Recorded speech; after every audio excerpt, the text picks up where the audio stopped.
Հայ ժողովուրդը դեպքի հետ կապված պիտի հասկանա, որ վերջապես տեսավ իր ցեղասպաններից մեկին։ Սա մեկ։ Այն, որ մեր իշխանությունները ակտիվ մասնակից է այս ցեղասպանությանը, սա երկուս։ Այն, որ երկիրը բավականին թույլ է, այն աստիճան արյունահոսած, որ աջ ձեռքը չի կարողանում ձախ ձեռքը վիրավոր ձախ ձեռքին տեր կանգնել, ի նկատի ունեմ այն, որ ողջ Հայաստանը պիտի ոտքի կանգներ այս սահմռկեցուցիչ դեպքի կապակցությամբ, բայց խնդիրը հետևյալն է, որն ավելի վտանգավոր է։ Այսօրվա քաղաքականությունը, որ կատարվում է Հայաստանում, շատ նման է կարծես վերցած լինի հենց երիտթուրքական ծրագրերից։ Միայն տարբերություն կա, որ պիտի նախորոք հուշեմ եւ ասեմ ձախողելու են։ Եթե նախորոք թուրքական երիտթուրքերի մոտ տեղի ունեցավ Հուրիետ 8 թվականին, որից հետո ցեղասպանություն, իսկ մեր մոտ ցեղասպանությունից հետո կփորձեն Հուրիետ անել, այսինքն այս հանցագործ ռեժիմը կփորձի փոխարինող բերել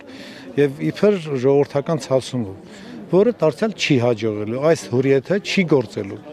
Այն, որ մենք մեր նպատակին հասնելու ենք, սա իհարկե այս սադրանքը հիմնականում այն էր, որ ցանկացած բան մենք կարող ենք անել։ Հիմնական Դամոկլյան սուրը փորձելով Արցախի գլխին կախել, որտեղ Արցախը դա մեր հոգևոր ամորցին է, հայ ժողովրդի։ Ինչքան էլ փորձեն ասեն գյումրեցի, դա գյումրեցիների հարցներ էլ իբր թասիբիլան ունեն, մեզ ինչ իբր Արցախցի եւ այլն, բայց մոռանում եմ, որ մենք սրա համար տվել ենք 7700 զոհ եւ էլ չեմ ուզում ստույգ թեմնել, չգիտեմ թե քանի հազար երիտասարդ տղաներ են նահատակվել այդ փառապան ցողի վրա։ Այս տրագինը նրանք պետք է իհարկե ժողովրդական լեզվով ասած իսկ կորուսանեն, որը դարձյալ չի աջողելու։ Ինչ է կարծում, ինչ տեղի կունենա ի վերջո հանձնեն եւ եթե չհանձնեն, ինչ տեղի կունենա այդ դեպքում հայ-ռուսական հարաբերությունների։ Ճիշտ ասած, ինձ համար տալ չտալը ամենևին նշանակություն չունի։ Ինձ համար ձեռագրի մեջ ոչ մի փոփոխություն տեղի չի ունենում։ Միևն է, նույն նպատակը նրանք փորձելու են շարունակել։ Ժամ առաջ պիտի ձերբազատվենք ռեժիմից, իսկ հետագայում արդեն մեր հետ կնստեն հաշվի եւ կխոսեն։ Այս լեզվով խոսելու դեպքում մենք նրանց բարի ճանապարհ պիտի ասենք։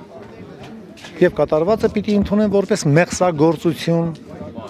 եւ իհարկե նաեւ հատուցում, ոչ միայն սրա, այլ նաեւ նախկինների համար։ Մենք տեսանք, որ իշխանությունը, ընդդիմությունը շատ пассив, շատ իներտ էին տեղի ունեցածի շուրջ գնահատականներ հայտնելու, ավելին գրեթե չերևացին են, իրենց հայտարարություններով հանդես չեկան։ Կարող ենք ասել, որ սա յուրահատուկ լյուստրացիա է։ Ես ճիշտ ասած ոչ թե пассив, նույնիսկ քիչ էր մնում շնորհավորանք հղեին։ Ես քիչ առաջ խոսքից մեջ որ նշեցի իշխանություն եւ ընդդիմություն, սա վերաբերում էր հենց Հուրիեթին։ Այսինքն ցեղասպանությունից հետո իշխանափոխության, չէ՞ որ այդ ընդդիմությունը պիտի այս ցեղասպանությունը մսխի, ծածկի։ Միակ այս երրյակը, քառյակը, ես չգիտեմ ինչքան են սրանք, ներումը ծածկելը, ազատություն ապահովելը այս հանցագործների սրանք պիտի անեն։ Սրանք Նես որ ժողովրդի ցավը այլ է, լրիվ այլ եւ խորը, եւ այս իշխանությունների եւ ընդդիմության մտահոգությունը լրիվ մեկ այլ բան, չշփոթենք իրար։ Պարոն Մանուկյան, եւ ընդհանուր առմամբ ինչով էր պայմանավորված երրյակի իշխանության լրությունը։ Սիրելիս, ախր չմոռանանք, որ այս ընդդիմություն կոչվածը մերթ իշխանություն է կազմել։ Իսկ անհնարին բան է մտնել անառականոց եւ կույս փնտրել։ Ինչի մասին ենք խոսում, անիմաստ է։ Քաղաքացիները կարող են ինքնակազմակերպվել ձեզ այս ընթացքում։ Այո, ես անցած անգամ եմ ձեզ ասել, հիմա էլ եմ ասում, մենք շահելու ենք մեր ժողովրդի սերը, որովհետև մենք ինքներս ենք գտնում այդ զոհասեղանի վրա։